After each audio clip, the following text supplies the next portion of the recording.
धवलपुर में 4 दोस्त रहते थे, अरमान, विवेक, सुरेश और करण। चारों ने साथ पढ़ाई की थी, साथ बड़े हुए थे, साथ सपने देखे थे। लेकिन किस्मत की बात थी कि उच्च शिक्षा लेने के बावजूद भी उन्हें कोई अच्छी नौकरी नहीं मिली। घर की हालत ऐसी कि महीने के आखिर में घर चलाना भी मुश्किल हो जाता था। अरमान पढ़ाई में तेज था, लेकिन बहुत महत्वाकांक्षी और अंदर से थोड़ा असंतोषी भी। विवेक का स्वभाव शांत था, सोच हमेशा संतुलित और जमीन से जुड़ी हुई। सुरेश हमेशा तीज, त्योहार, परंपराओं और पूजा पाठ में लगा रहता। बोलता, भगवान सब देख रहा है, सही समय पर सही फैसला कर देगा। करण चारों में सबसे ज्यादा लालची और सपने देखने वाला था। वो हमेशा कहता, दोस्तों एक मौका मिल जाए ना तो मैं सीधा अमीरों की लाइन में लग जाऊं। चारों मित्रों के माता पिता, रिश्तेदार, पड़ोसी सब उन्हें समझाते कि धीरे धीरे मेहनत करो, समय के साथ सब ठीक हो जाएगा। मगर चारों को लगता कि उनकी जिंदगी में कुछ बड़ा अचानक होने वाला है, कोई चमत्कार, कोई शॉर्टकट। एक रात चारों छत पर बैठे थे। शहर की बिजली अक्सर की तरह चली गई थी। आसमान टिमटिमाते तारों से भरा हुआ था। नींद आने का सवाल ही नहीं, क्योंकि पेट आधा भरा था और दिमाग पूरी तरह भरा हुआ, चिंता, तंगहाली और असफलता से। अरमान ने चुप्पी तोड़ी, यार अगर हम ऐसे ही बैठे रहे तो जिंदगी यहीं धवलपुर की गलियों में खत्म हो जाएगी। न नाम, न पैसा, न कुछ बनाने का मौका। करण ने तुरंत बात पकड़ी, तो चलो निकलते हैं कहीं बाहर, बड़े शहर में या और भी दूर। सुनते हैं कि उत्तर की तरफ पहाड़ों के पास बहुत मौका है, टूरिज्म, कारोबार, माइनिंग, सब कुछ। विवेक ने धीमी आवाज में कहा, बाहर जाने से पहले सोचना होगा कि हम क्या कर पाएंगे, सिर्फ सपने देखने से काम नहीं चलेगा। सुरेश ने दोनों को देखा, लेकिन अगर घर छोड़कर चले गए और कुछ मिला ही नहीं तो? माता पिता का क्या होगा, हमारी जिम्मेदारी का क्या? करण ने हंसते हुए कहा, जिम्मेदारी का क्या है, पैसे आ जाएंगे तो जिम्मेदारियां भी मजे से निभाएंगे। असली दिक्कत तो यही है कि पैसा नहीं है। बहुत देर तक बहस चली। अंत में चारों ने एक फैसला किया, वे धवलपुर छोड़कर उत्तर दिशा की ओर निकलेंगे, जहां पहाड़ शुरू होते हैं, जहां नए कारोबार, नई खदानें और नए अवसर होने की चर्चाएं वे लोगों से सुनते आए थे। मन में यह ठान कर कि जब तक अच्छा पैसा नहीं कमा लेंगे वापस नहीं लौटेंगे। अगली सुबह उन्होंने अपना छोटा सा सामान बांधा, 2 जोड़ी कपड़े, थोड़े बहुत सूखे अनाज, कुछ रुपये और मन में भरे सपने। परिवार को यही बताया कि काम की तलाश में बड़े शहर जा रहे हैं। सच ये था कि उन्हें भी नहीं पता था कि वे किस शहर में पहुंचेंगे, क्या करेंगे, कहां रुकेंगे। बस इतना मालूम था कि ठहरना अब यहां संभव नहीं। पहाड़ों की ओर यात्रा 3 दिन की बस और ट्रक की बदलती सवारियों, अनजान ढाबों, ठंडी रातों और तपती दोपहरों के बाद वे एक छोटे से पहाड़ी कस्बे शिवधाम पहुंचे। शिवधाम एक पवित्र जगह थी।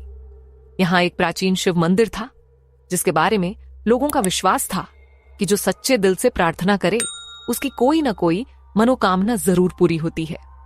कस्बे के किनारे से ही एक नीली साफ नदी बहती थी। चारों दोस्तों ने तय किया कि आगे की योजना बनाने से पहले वे नदी में स्नान करेंगे, मन को ताजा करेंगे और फिर मंदिर जाकर प्रार्थना करेंगे। शायद उन्हें कोई दिशा मिले। वे नदी में उतरे। ठंडे पानी ने उनके भीतर जमा थकान और बिखरे विचार दोनों को कुछ देर के लिए शांत कर दिया। स्नान के बाद वे सीधे मंदिर की सीढ़ियां चढ़ गए। सुबह का समय था। मंदिर में हल्की भीड़, घंटियों की आवाज, दीपक की लौ और अगरबत्ती की महक सब मिलकर एक ऐसा वातावरण बना रहे थे जिसमें चारों की बेचैनी थोड़ी देर को थम गई। वे चारों शिवलिंग के सामने खड़े हो गए। किसी ने ज्यादा शब्द नहीं बोले, बस मन अपनी अपनी विनती की। हमें रास्ता दिखा दीजिए, हमें बस इतना दीजिए कि इज्जत से जी सकें, अपने घर वालों का सहारा बन सकें। मंदिर से बाहर निकलकर वे प्रांगण में आकर ठंडी पत्थर की सीढ़ियों पर बैठ गए। तभी सामने से सफेद दाढ़ी, शांत चेहरा और चमकती आंखों वाला एक बुजुर्ग आता दिखा। उसके कंधे पर एक झोला था, हाथ में पुरानी सी लकड़ी की छड़ी, कपड़े सादे लेकिन किसी अनजानी गरिमा से भरे। बुजुर्ग ने उन्हें देखकर मुस्कुराते हुए पूछा, बेटा तुम लोग नए लग रहे हो, कहां से आए हो? विवेक ने आदर से जवाब दिया। जी, हम राजस्थान के धवलपुर से आए हैं, काम की तलाश में। बुजुर्ग ने उनकी आंखों में झांक कर कहा। सिर्फ काम की तलाश या कुछ और भी?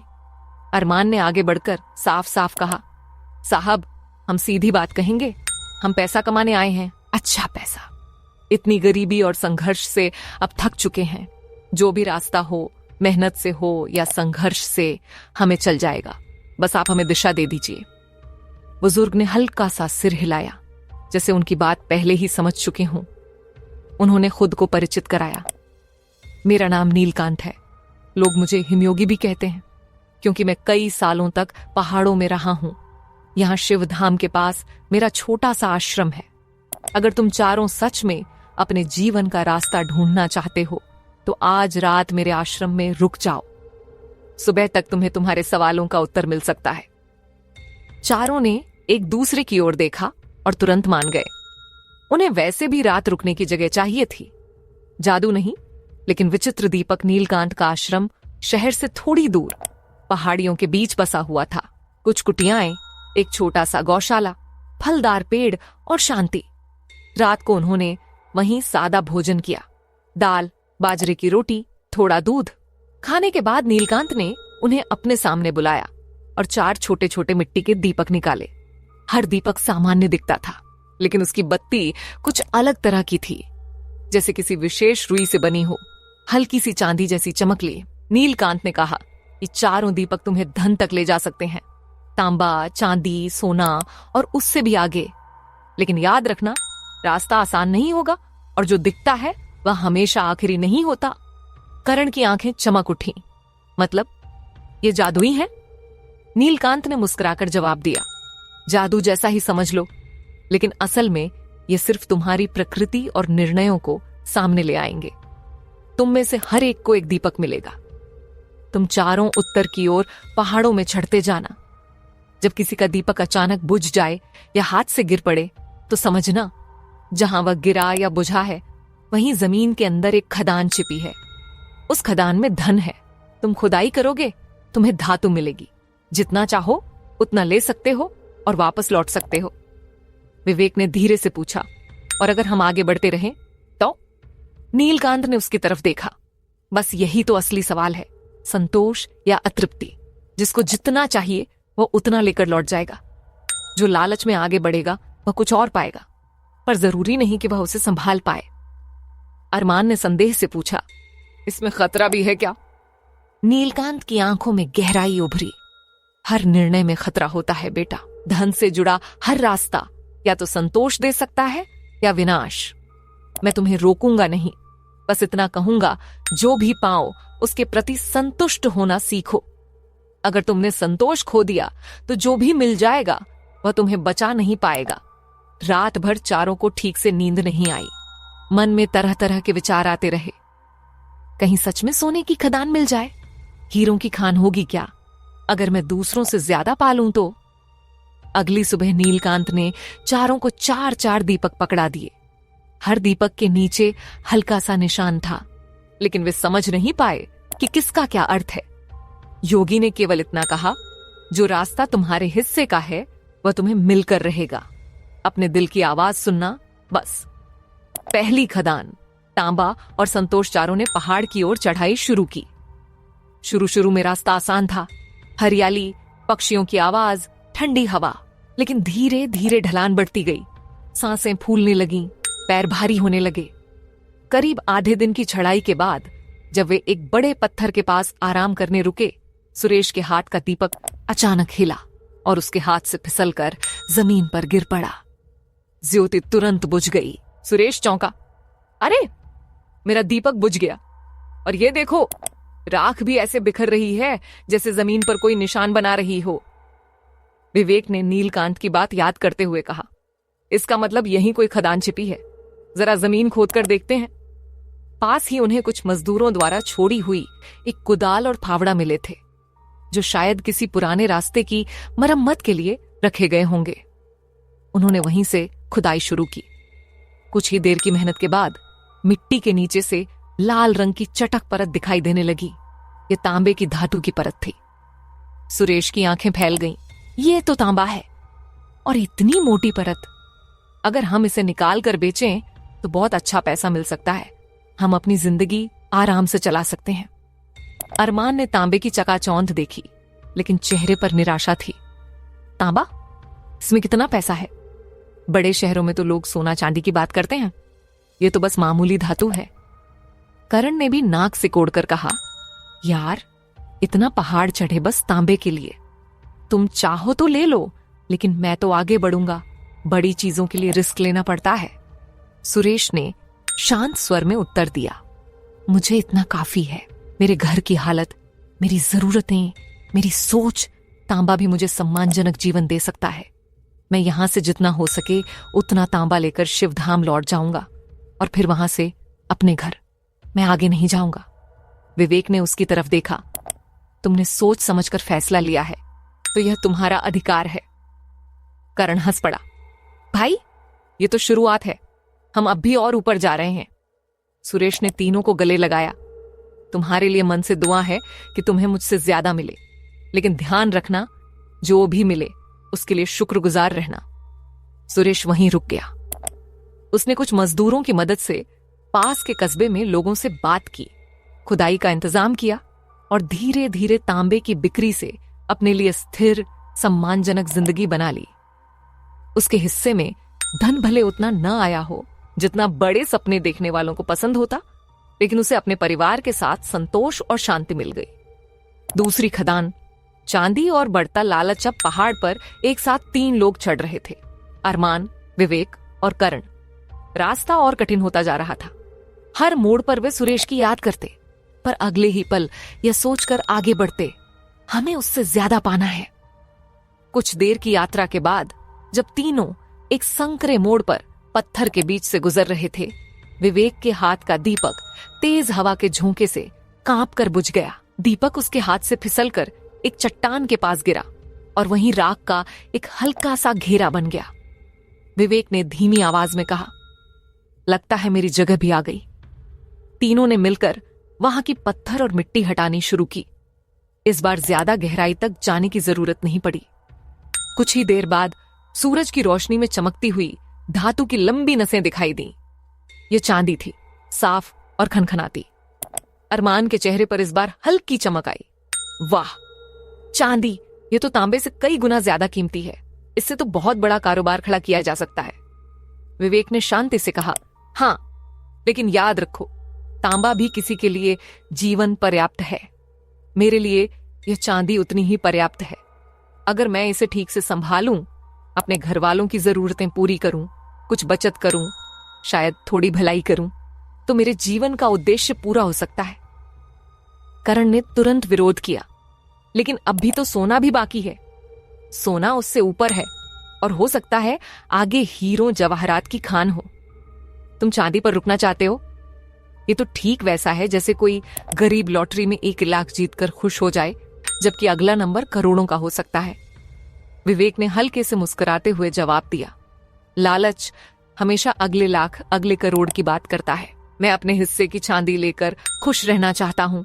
मैंने अपनी क्षमता, अपने घर की जरूरतों और अपने दिल की आवाज दोनों को जान लिया है। मैं इससे ज्यादा नहीं चाहता। अरमान 2 बातों के बीच झूल रहा था। एक ओर उसे लग रहा था कि विवेक संतुलित सोच रहा है, दूसरी ओर करण की बातों में उसे बड़ा बनने का खुमार दिख रहा था। अंत में उसकी महत्वाकांक्षा जीत गई। करण ने कहा, चलो विवेक, तुम चाहो तो रुक जाओ, मैं और अरमान आगे बढ़ते हैं। हमें बड़ा खेल खेलना है। विवेक ने दोनों की तरफ गंभीर नजरों से देखा।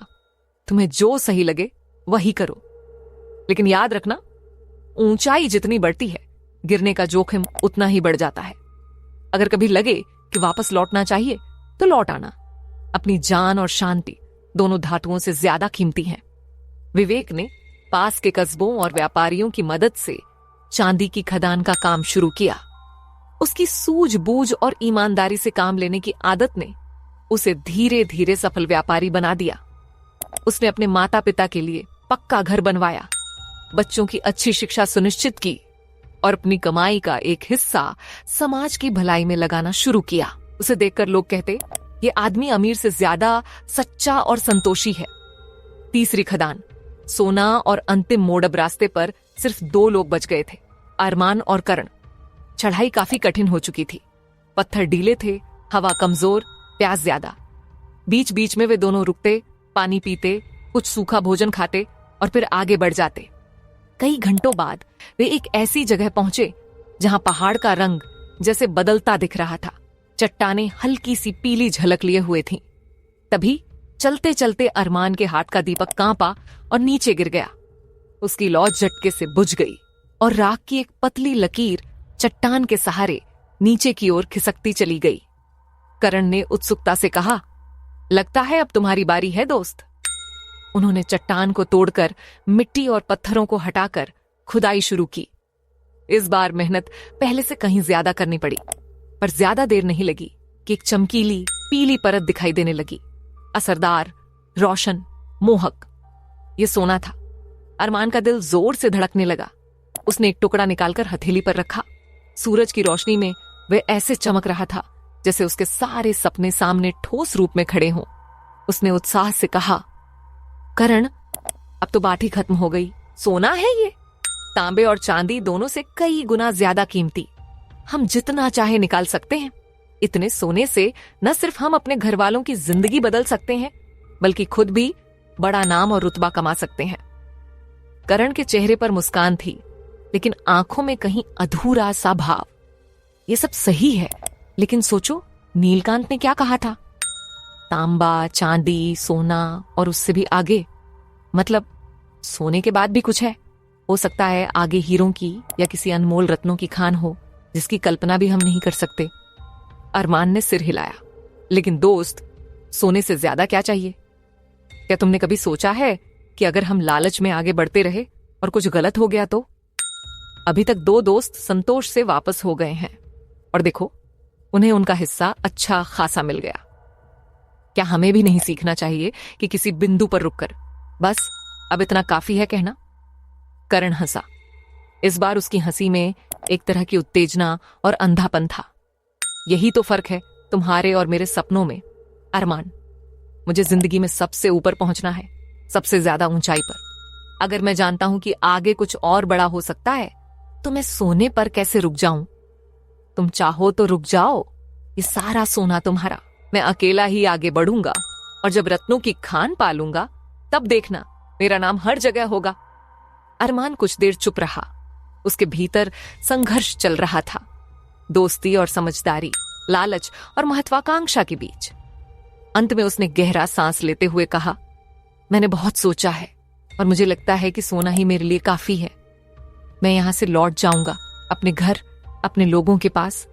अगर तुम्हें यकीन है कि आगे बढ़कर और बड़ा पा सकते हो तो जाओ, लेकिन एक बात याद रखना, अगर कभी थक जाओ या रास्ता खतरनाक लगे तो पीछे मुड़ने से मत हिचकना। करण ने उसकी पीठ थपथपाई। तुम्हें तुम्हारा सोना मुबारक हो दोस्त। मैं आगे बढ़कर अपनी किस्मत ढूंढूंगा। इतना कहकर वह मुस्कुराते हुए पहाड़ की ओर ऊंचाइयों की तरफ बढ़ गया। अरमान ने कुछ समय वहीं रुककर सोने की खुदाई की, पास के लोगों की मदद ली, खदान का काम जुटाया और धीरे धीरे पर्याप्त सोना इकट्ठा कर शिवधाम लौट गया। वहां उसने नीलकांत के आश्रम में आकर उन्हें प्रणाम किया और सारी कहानी सुनाई। नीलकांत ने केवल इतना कहा, तुमने किसी एक बिंदु पर रुकना सीख लिया बेटा। हर कोई यह नहीं सीख पाता। तुम्हारा सोना तुम्हें समृद्ध करेगा, लेकिन तुम्हारा संतुलन तुम्हें सुरक्षित रखेगा। अरमान ने जैसे तैसे अपनी चिंता दबा दी, खुद से कहकर, करण समझदार है, वो संभाल लेगा। चौथी राह, रत्न नहीं, विनाशकरण अब अकेला था। पीछे दोस्त, तांबा, चांदी और सोने की तीनों खदानें छूट चुकी थीं। आगे सिर्फ ऊंचे, सूने, पथरीले पहाड़ और अनजान रास्ता था। शुरुआत में उसे लगा, मैं खास हूं, बाकियों से अलग, मुझे सबसे बड़ा इनाम मिलेगा। लेकिन जैसे जैसे वह ऊपर चढ़ता गया, हवा पतली होती गई। रास्ता और खतरनाक, गर्मी और ठंड दोनों ही चरम पर महसूस होने लगे। कहीं पत्थर ढह रहे थे, कहीं खाई इतनी गहरी कि नीचे झांकने भर से सिर चकरा जाए। उसने अपने आखिरी दीपक की लौ को बचाने के लिए अपनी हथेली और कपड़े से ढक रखा था। उसे विश्वास था कि जब यह दीपक बुझ जाएगा या गिरेगा, वहीं उसे रत्नों की अकल्पनीय खान मिलेगी। घंटों चलते चलते उसकी हालत खराब होने लगी। सिर चकराने लगा, गला सूख गया, शरीर बुखार सा महसूस करने लगा। पहाड़ों की धूप कभी चुभती तो थोड़ी ही देर में बादल आकर ठंडी हवा और हल्की बारिश करने लगते। मौसम बार बार करवट बदल रहा था। आखिरकार वह इतना थक गया कि एक ऊंचे पठार पर आकर बैठ गया। इधर उधर निगाह दौड़ाने लगा। न कोई पेड़, न कोई झरना, न कोई इंसान, बस पत्थर, पहाड़ और सन्नाटा। अचानक उसकी नजर कुछ दूर एक अजीब दृश्य पर पड़ी।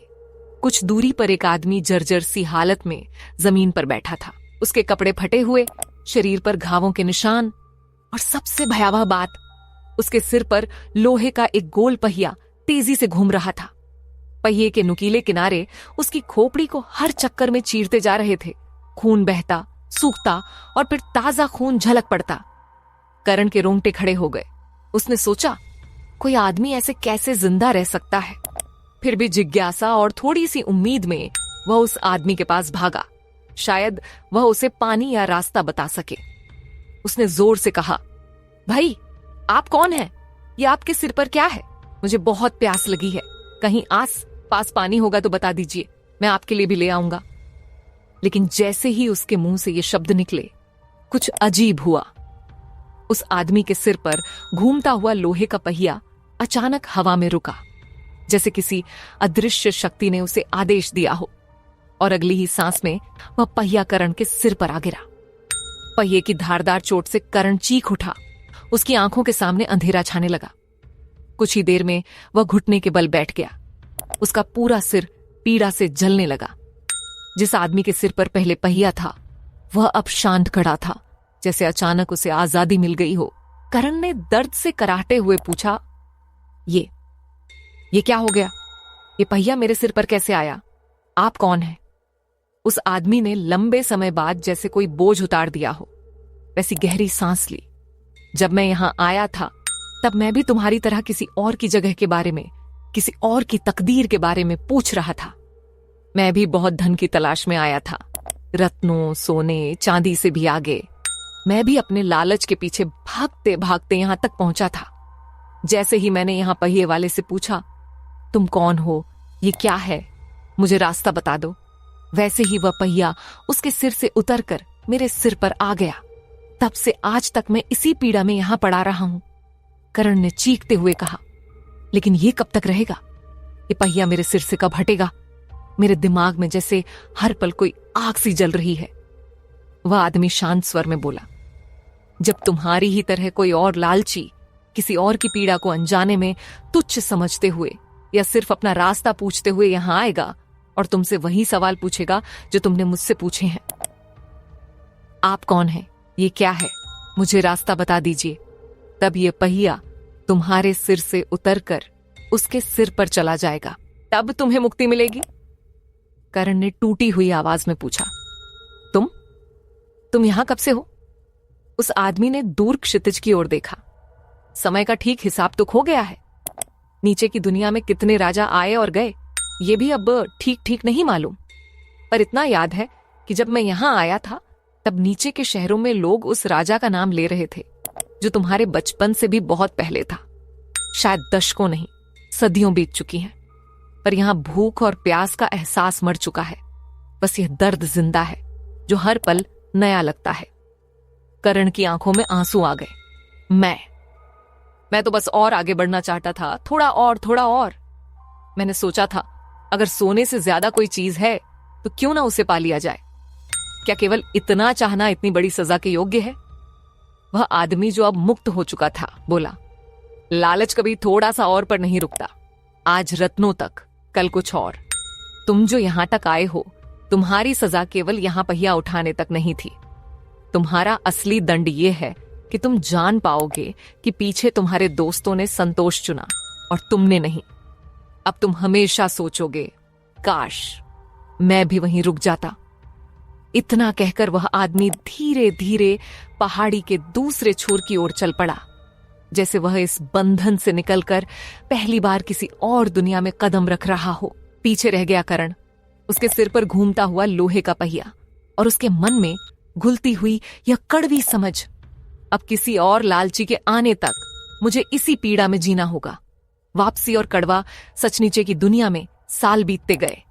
धवलपुर में सुरेश अपनी तांबे की खदान से ईमानदारी और मेहनत से अच्छा जीवन बिता रहा था। उसके बच्चे स्कूल जाते, माता पिता के चेहरे पर अब चिंता की लकीरों की जगह सुकून था। लोग कहते, देखो कम से शुरू किया लेकिन संतोष की वजह से हमेशा खुश रहा। विवेक की चांदी की खदान भी खूब चल पड़ी। उसने आधुनिक तकनीक, निष्पक्ष मजदूरी और साफ कारोबार से नाम कमाया।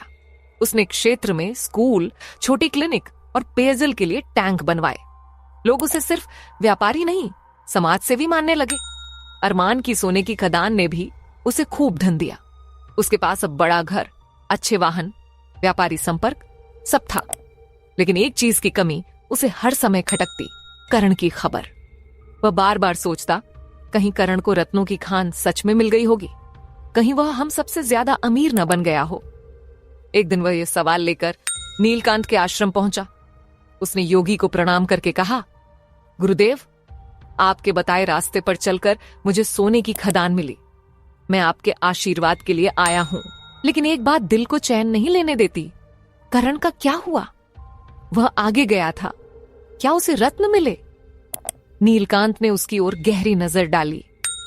तुम इतने सालों बाद भी यह पूछने आए हो, इसका मतलब है कि तुम्हारे दिल में अभी भी तुलना और चिंता जीवित है। लेकिन अच्छा है, कम से कम तुम उसकी चिंता करते हो, ईर्ष्या से ज्यादा। अरमान ने सिर झुका लिया। मैं मानता हूं, शायद दोनों ही हैं, चिंता भी और कहीं ना कहीं मन के किसी कोने में यह सवाल भी कि कहीं उसने मुझसे ज्यादा तो नहीं पा लिया। योगी ने धीमी आवाज में कहा, अगर तुम्हें सच्चाई जाननी ही है तो तुम्हें फिर से उस पहाड़ी रास्ते पर जाना होगा, वहीं जहां से तुम लौट आए थे और करण आगे बढ़ गया था। अरमान ने निश्चय किया, वह जाएगा। इस बार वह सिर्फ जरूरत भर सामान लेकर निकला, न कोई दीपक न लालच। उसके मन में बस एक उद्देश्य था, अपने दोस्त का अता पता लगाना, चाहे जो हो। कई दिनों की चढ़ाई, पुराने रास्तों की धुंधली याद और पहाड़ों की बेरहम ढलानों से गुजरते हुए आखिर वह उस ऊंचे पठार तक पहुंच गया जहां आगे कोई साफ रास्ता नहीं दिखता था। कुछ दूर जाने पर उसे वही भयावह दृश्य नजर आया। पत्थरों के बीच बैठा एक इंसान, सिर पर घूमता हुआ लोहे का पहिया, खून से रंगा चेहरा और आंखों में अजीब सा जड़पन। अरमान का दिल जैसे रुक गया। उसने पास जाकर देखा, वह करण ही था। वही चेहरा, बस ज्यादा थका हुआ, झुर्रियों और घावों से भरा, लेकिन पहचाना जा सकने लायक। अरमान ने रोते हुए कहा, करण, ये क्या हो गया तेरे साथ? तू यहां इस हालत में? करण की आंखों में एक हल्की चमक आई, मानो इतने समय बाद उसने कोई अपना चेहरा देखा हो। उसने गहरी पीड़ा भरी आवाज में कहा, अरमान, तुम सोने से लौट गए थे ना? अरमान जमीन पर बैठ गया, आंखों से आंसू बहने लगे। हां, मैं वापस लौट गया था, सोने को ही काफी समझ लिया था। लेकिन तू यहां क्यों रुक गया? क्या तुझे आगे कुछ नहीं मिला? करण ने कसैलेपन से मुस्कुराने की कोशिश की। मिला तो बहुत कुछ दोस्त, ये घूमता हुआ पहिया, न खत्म होने वाला दर्द, और यह समझ कि मैं कितना मूर्ख था। मैं सोचता रहा, मेरे लिए सोना कम क्यों है, और यही सोचते सोचते मैंने सब कुछ खो दिया।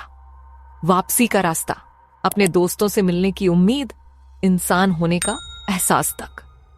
अरमान ने कांपती आवाज में पूछा, ये पहिया तेरे सिर पर क्यों है? इसे कौन हटाएगा? करण ने पुरानी कहानी, पिछले पहियाधारी आदमी के बारे में, उसके कहे हुए शब्दों के बारे में सब कुछ बता दिया। अरमान सुनता रहा और उसके भीतर एक सिहरन फैलती गई। अंत में करण ने धीमी पर साफ आवाज में कहा, देख अरमान, तांबा, चांदी, सोना, ये सब कम या ज्यादा की बात है, लेकिन संतोष का होना या ना होना सबसे बड़ी बात है। मैंने कभी ये नहीं सीखा कि बस अब काफी है, कब कहना चाहिए। मैं हमेशा सोचता रहा आगे कुछ और होगा, और इसी और ने मुझे यहां पहुंचा दिया। फिर उसने अरमान की आंखों में देखते हुए जोड़ा, तुम्हारे पास अब जो है उसे संभाल कर रखना। कभी सोचना भी मत कि उससे ज्यादा ही तुम्हारी असली पहचान है, वरना तुम भी किसी न किसी रूप में इस घूमते पहिए के नीचे ही मिलोगे, चाहे वह सच का पहिया हो या अंतहीन असंतोष का। अरमान लंबे समय तक करण के पास बैठा रहा। उसने महसूस किया कि उसके पास जो कुछ है, सोना, नाम, घर, वह सब बेकार हो सकता था अगर उसने भी एक कदम और बढ़ाया होता। उसने पहली बार दिल से महसूस किया कि सुरेश का तांबे पर, विवेक का चांदी पर और उसका खुद का सोने पर रुक जाना कितना बुद्धिमानी भरा फैसला था। वापस लौटते समय वह पहाड़ों को नए नजरिए से देख रहा था।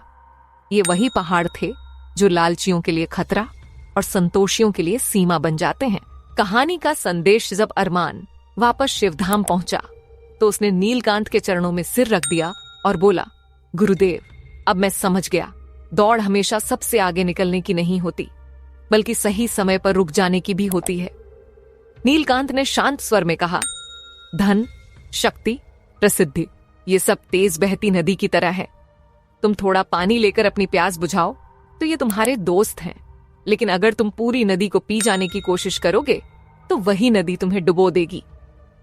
अरमान, सुरेश और विवेक ने अपनी अपनी जिंदगी में संतुलन और संतोष को जगह दी और सम्मानित जीवन जिया। करण, जो सबसे ऊंचा उड़ना चाहता था, एक अनजान पहाड़ी पर घूमते हुए पहिए के नीचे अकेला रह गया, किसी नए लालची के आने तक। कहानी यहीं आकर यह समझा देती है कि अत्यधिक लालच का अंत हमेशा दुख, पीड़ा और अकेलेपन में होता है। अगर आपको ये कहानी अच्छी लगी तो प्लीज लाइक और शेयर कीजिए और ऐसे ही मोटिवेशनल स्टोरी सुनने के लिए हमारे चैनल को सब्सक्राइब कीजिए।